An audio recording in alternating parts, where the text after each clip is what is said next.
क्या कोरोना से ज़्यादा खतरा विश्व युद्ध का भी बढ़ सकता है दुनिया में?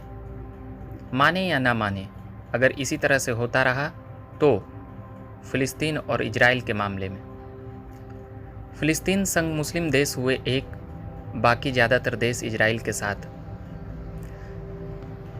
मैं बात नहीं करूंगा कि कितने रॉकेट हमास के तरफ से चले और इजराइल ने एयर स्ट्राइक व भूमिगत तौर पर लड़ाई बहुत तेज कर दी है, जिसमें सैकड़ों आतंकियों के साथ स्थानीय लोगों की भी जाने गई होगी। भले ही इजराइल कितनी भी दावा करे कि वह केवल आतंकियों को ही उड़ा रहा है। ऐसे कई सवाल करने से पहले जरूरी है कि उस मनोदशा को समझा व जाना जाए जहां यह कहा जाता है कि आतंकी का कोई मजहब नहीं होता, पर जब आतंक पर मिटाने को कोई आगे आता है तो फिर धर्म पर खतरा या निशाना बनाया जा रहा है कहकर उल्टे समस्याओं को फलने फूलने दिया जाता रहा है।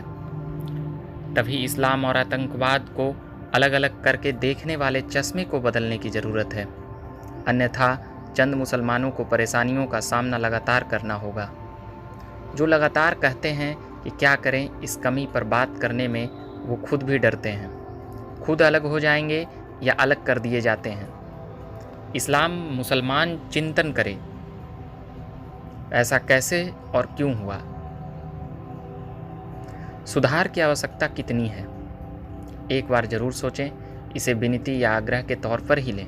बाकी सबकी अपनी अपनी स्वतंत्रता है, जिसका खामियाजा आज चंद मुसलमान को भुगतना पड़ रहा होगा। भारत को बहुत बदनाम किया गया कि यहाँ अल्पसंख्यक को खतरा है। कभी जाकर पूछें सिख, बौद्ध, पारसी, ईसाई से उनकी जनसंख्या भारत में कितनी है और आप कैसा महसूस करते हैं, किससे खतरा है, मामला ज़्यादा समझ आएगा। लगभग सभी देशों को मुस्लिम से ही परेशानी क्यों है, यह आज बहुत बड़ा सवाल है। क्या भारत ने भड़काया? तो नहीं। क्या अमेरिका ने भड़काया? तो नहीं। क्या इजराइल ने भड़काया? तो नहीं। कभी भारत, कभी अमेरिका, कभी फ्रांस आदि जगहों पर कई अलग अलग देशों में बम पटकते हैं। कभी इजराइल, पर यहाँ फंस गए छेड़कर। जानते हैं क्यों? क्योंकि यहाँ प्रत्येक व्यक्ति आर्मी ही है, जिसकी जनसंख्या 90 लाख से ऊपर है और देश के प्रति समर्पित और कर्तव्यनिष्ठ, जिससे फैसला लेने में आसानी होती है। छोटा देश, हथियार से लैस, दुनिया में कोई वैसी इकोनॉमिक में भूमिका नहीं, इसलिए ज़्यादा कुछ खोने का भी गम नहीं है, पर आत्मसम्मान से समझौता नहीं करते। ईंट का जवाब पत्थर से देना बखूबी जानते हैं। तभी तो इजराइल को निशाना बनाया तो 100 घंटों से ज़्यादा समय से गाजा सहित फिलिस्तीनियों को धुआं धुआं कर रखा है। छेड़ोगे तो छोड़ेंगे नहीं के मुहिम पर चल रहा है इजराइल अभी के हिसाब से। उसे भी पता है कि मुस्लिम देशों से दुनिया तबाह है, पर सब थक कर रुक जाते हैं। अगर आगे बढ़े तो कई बड़े देशों का समर्थन मिलेगा ही, क्योंकि आतंकी संगठन से लड़ना है। पर पहले इजराइल खुद पर भरोसा करता है। वह इस बात को दुनिया में भुनाने में कामयाब रहा कि आतंकवाद के पनाह गाहों को नहीं बख्शेंगे।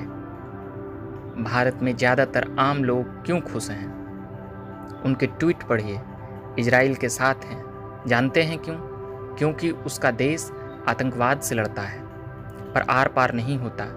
कई चिंतक जाग जाते हैं और माहौल खराब हो जाता है। देश का सर मानो न मानो जीत कर भी आतंक के सामने झुक जाता है। पर अब यहाँ भी माकूल जवाब दिया जा रहा है। दुनिया भर में आतंक से कई देश तबाह हैं, पर अब समस्या का जड़ पता चल रहा है। तो मतभेदों के बाद भी कई देश आतंकवाद मिटाने के लिए एक हुए हैं। तभी कोरोना से ज़्यादा खतरा विश्व युद्ध का बढ़ सकता है दुनिया में।